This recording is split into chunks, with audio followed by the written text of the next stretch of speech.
episode of Game. I have here with me my main man Nasty. I'm Sean, and then you got GQ. Now, it's a pleasure for us to be able to have GQ on the panel, and the reason why is today we're going to talk about whether it's animes, whether it's comics, whether it's video games. We're going to talk about the ladies. So, fellas, who is your favorite ladies in whichever genre? All right, you know what? Starting off, I'm going to say right off the bat, anime-wise. Actually, no, let me go to video games. I'm going to start with video games first. I'm going to say my share of it, period. For video games, Ninja Babe, huge boobs, long hair, can transform into her costume no matter what she's wearing. She could be wearing a three-piece suit. All of a sudden, next thing you know, she got the super duper skimpy ninja outfit on, out of nowhere.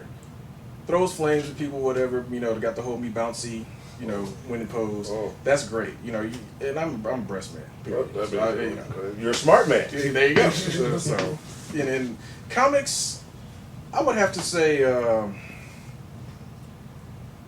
probably because of the Avengers, Black Widow, because she's kind of elevated her status because Scarlett Johansson looked outstanding in that costume. She did. So yeah, I'm gonna throw Black Widow in there as my favorite comics. And anime, I'm not even really a big anime fan anymore. I'm gonna be honest. You have to come back with me on that one. Oh no problem. We didn't have to even touch anime. Now I know my man here. By the way, Scarlett Johansson is good anything. But I know my man here loves Spider-Woman. But I don't know who you're going to choose. Well, so, go ahead. Well, you might be close there, but gaming-wise, it would have to be Samus from Metroid. She's got on a suit. Have you seen her outside that suit? No. A hot white chick with blonde hair. And she doesn't talk. Okay, so that's a major plus right there. Okay. And she can kick ass at the same time. So, okay. Bam. You were almost right on the Spider-Woman. You know me good, but you don't know me that well. It's Captain Marvel or Miss Marvel.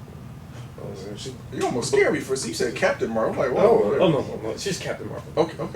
She's got blonde hair too. Yes, she's tall. I got a thing for the blinds. But, okay. She's tall but, too. Well, I mean, she's tall. She can go toe to toe with the Hulk. He's not that mad, but she's got super strength. The anime wise, I'm with him. Okay, so we'll stick with Captain Marvel and Samus. Just call her Miss Marvel. I don't want to confuse anyone. Just tuning in, like right, it's not that type of show. Right, I understand. So now I remember when that game first came out. You're referring to Dead or Alive? No. You're thinking of King of Fighters and Fatal Fury. King, that's what mine. They were bouncing into? Yeah, that's where it started. Hand-drawn bouncing. Yeah, exactly. This is before polygons. Right, this is somebody going in there, pixel by pixel, like, okay, they drooping down a little bit right here, then we're going, next frame, all right, back up a little bit. They taking their time on that. Fun fact, they had to censor that on the Super Nintendo versions.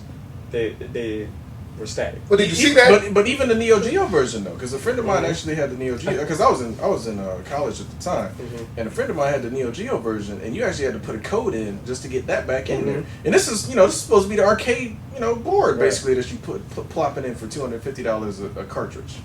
What else would you expect from Nasty and GQ? We going backdating to when the boobs first started moving. You fellas have not let me down. Well, mine started it though. Chun-Li was the thunder thighs and the legs. Oh my! Everybody knows Chun-Li is the first lady of video gaming. Mine is like that slutty like hooker that's you see in the back alley that everybody kind of wants though. But she's not a slutty hooker. But she's not. But she's in love with this dude that doesn't even really pay no attention to her though. That's usually how it goes though. Yeah. Sadly, that's usually how it goes. I think honestly that's an anime thing. That's an anime carryover for whatever reason they think that's funny. Is the woman who's well-to-do not being sought after by whoever her? Exactly. Exactly. That's just kind of a translation of life, though. Usually the girl who, you might like, and, she's chasing the guy who pays no attention to her, and then she runs into some fool who knocks her up, and then later on he doesn't want her, and she comes back to you like, well, I don't want you now. I found somebody else. But see, I can't see mine with kids, so that'd be a little bit creepy. Even with weird. Oh well. I might have taken it too far. But no, you're okay though. But here's the other thing. I want to go back to Samus because Samus was one of those. It's weird with her because you started off.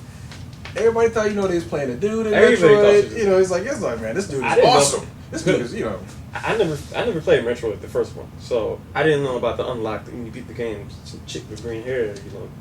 I didn't know that until I played Super Metroid, and I was just like, oh, okay. This is cool though, because there were, you know, non-heroine, you know, video game characters, Yeah, like, you know, main characters like that. You know, you had Princess Peach, you know, that go and save her. Yeah. You always had to save the girl. Yeah. You were the girl, and you were kicking ass and taking names. So Okay, now, it didn't throw you off at all with her turning into that roly-poly? no.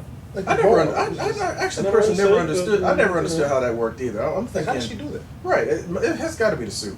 It's got to be the suit Gotta be because the suit. she But can't gotta do be it. the shoes, gotta She be the can't do it in that zero suit form. So I mean, I'm assuming it has to be. So it's like an something. exoskeleton situation with her. Because yeah, I believe in the further games when she doesn't have the costume on. That's not happening. She's not rolling around blind ponytail. No. That'd be kind of funny though. That'd give it new appearance for the screw attack. That would look, Yeah, it would look but a little bit Put the interesting. spin dash out. Okay. Now, we're going to go over to Marvel right quick. You had mentioned Miss Marvel, and then he mentioned Black Widow. Yeah. So obviously they're on the same team, correct? But I know sometimes they might not see eye to eye. Somewhat, you know, Black Widow is more of a Black Ops type thing. You know, on the low, secret ops. You know, Miss Marvel is, you know. No, in regards to Miss Marvel, if you had a choice, who would you like to see portray her on live action? That's tough. Like she can't be in the gym, but she can't be my size. You know, like Yeah. she can't be, you know, Yeah. skinny. You know. Let me pick anybody. Well, this is a children's program also, so pick anybody. You know. Not Jessica Alba, because No. not Jessica Alba. She makes an interesting blonde, but she's not Now- a great actor. Now, I'll say years ago, if this was to happen, just based on her size, hair color, Mm-hmm. what about a Pamela Anderson? Remember she did the barbed wire. You put her in a black suit with the cowl. She would make an excellent cosplayer. I can see her playing. Yeah, I don't think she could take the role because Pamela Anderson can't really act her way out of a paper bag. But she is fun to look I at. don't know my actors like you two, but the chick that was in the third Resident Evil movie. The third one, The third. the one that nobody liked, the desert one. Yeah, I don't You know. talking about, Probably got to have. Ali Lauder? I think so. Was she in the Oh, that's Call of her. Duty Yeah, commercial? yeah, that's her. Her. She could play good. Okay, Okay. Blonde. Okay. Okay, alright. that'll work. And then obviously. She was in the movie with Beyonce. Oh no, I know you're Is that talking her? about. You know, Yeah, she was after after that's- Idris. Yeah, that's Ali Lauder. Her, Yeah, yeah. yeah. She could play Miss Marvel. She can knock it out. Oh, okay. So we might have to. Yeah, that would be pretty good. And If you're obviously, listening, yeah, do an audition, please. Let's make us happy. so she put in that black costume with the thing across the chest. And I just really want to quickly hit this. Oh yeah. A lot of people had a problem with Scarlett Johansson's accent. A Russian spy in the 2000s, you're not going to have a Russian spy with a thick Russian accent. You're not a spy anymore. Oh, guess what? Yes, comrade. It's like, we know you're from Russia. It's like, no. So I can understand that she can hide her and mask her accent and fit in with the rest of the crew. Maybe she sounded a little bit like she's from Jersey, but so what? She's a spy. She can do that. So y'all stop saying that. It's stupid. Yeah, she's not a double agent. She's a triple agent. So Well, there you you go. don't get the triple agent status with having a bit of an accent. You know, you have to match that completely. Right. I mean, So y'all leave that alone. I just kept looking at the black suit she was in. But I mean, Of course. you know. But it's been always real. I'm definitely glad I'm able to sit down with my man GQ, with my man Nasty. Oh, two great. I'm still a little, I'm not so sure about the Metroid lady though, but it'll work. It'll work wherever you choose. Switch it up. You know. I understand that, and then we'll switch it up as long as you don't switch it up to Captain Marvel. But so again, it's Miss Marvel. Thanks for tuning in on this fantastic episode of Game. Game over.